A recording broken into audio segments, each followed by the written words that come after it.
नमस्कार विद्यार्थी मित्रांनो, आज आपण बघणार आहोत इयत्ता 6वी मराठी पाठ क्रमांक 10 बाबांचं पत्र.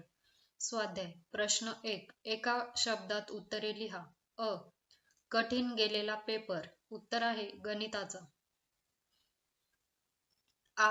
वैष्णवीला पत्र लिहिणारे. उत्तर आहे बाबा. ई. परीक्षेतील गुणांपेक्षा महत्त्वाचे गुण.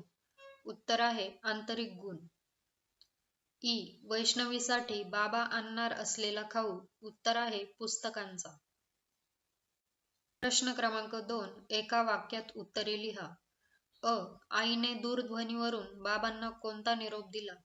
उत्तर आहे आईने दूरध्वनीवरून बाबांना निरोप दिला की वैष्णवीचा 6 माहीचा गणितचा पेपर कठीण गेला आहे, त्यामुळे ती फार निराश झाली आहे आणि रडतही होती. आ. बाबांनी दूरध्वनीवरून बोलणे का पसंत केले नाही. उत्तर आहे पत्र लिहून वैष्णवीशी सविस्तर हितगुज करावे म्हणून बाबांनी दूरध्वनीवरून बोलणे पसंत केले नाही.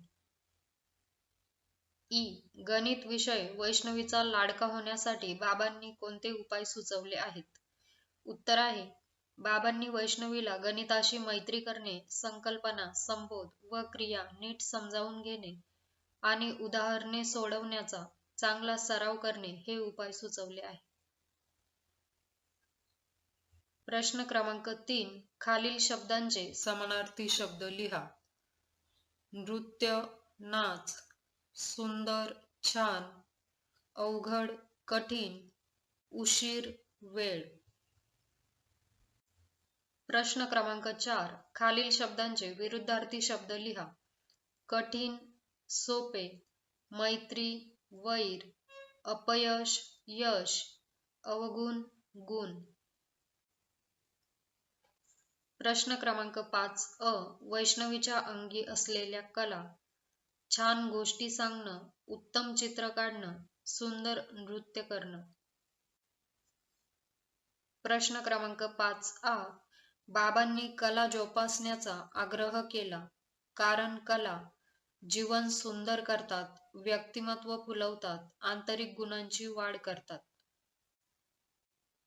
प्रश्न क्रमांक 6. सध्याच्या युगात पत्र पाठवण्याची कोणकोणती साधने उपलब्ध आहेत त्यांची यादी करा. उत्तर आहे 1. पोस्टातून पाठवू शकतात. 2. ईमेल करून पाठवू शकतात.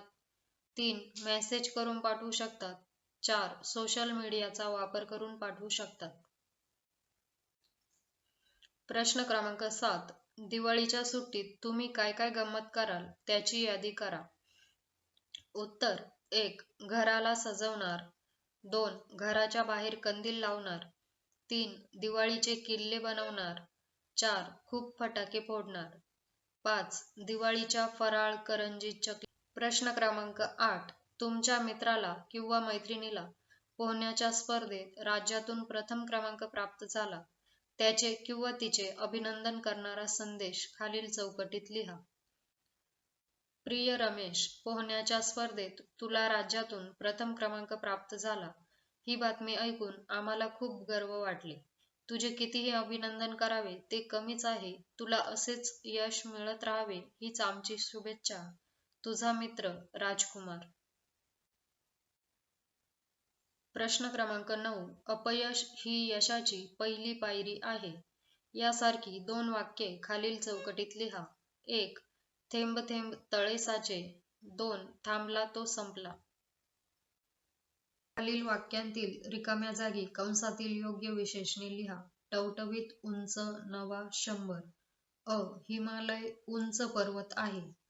आ. कंपास घ्यायला आईने मला 100 रुपये दिले. ई. बागेत टवटवीत फुले आहेत. ई. ताईने मला नवा सदरा दिला. आपण समजून घेऊया. खालील तक्ता वाचा, समजून घ्या. अनुक्रमांक, वाक्ये, काळ. 1. अन्वर वेगाने धावतो. वर्तमान काळ. 2. काल अन्वर वेगाने धावला. भूतकाळ. 3. उद्या अन्वर वेगाने धावेल. भविष्यकाळ. क्रियापदाच्या रूपावरून वाक्यातील काळ ओळखता येतो. काळाचे मुख्य 3 प्रकार आहेत. 1 वर्तमान काळ, 2 भूतकाळ, 3 भविष्यकाळ. विद्यार्थी मित्रांनो, इझी सोल्युशन क्लासेस चॅनलवर सर्व विषयांचे स्वाध्याय अपलोड करत आहोत.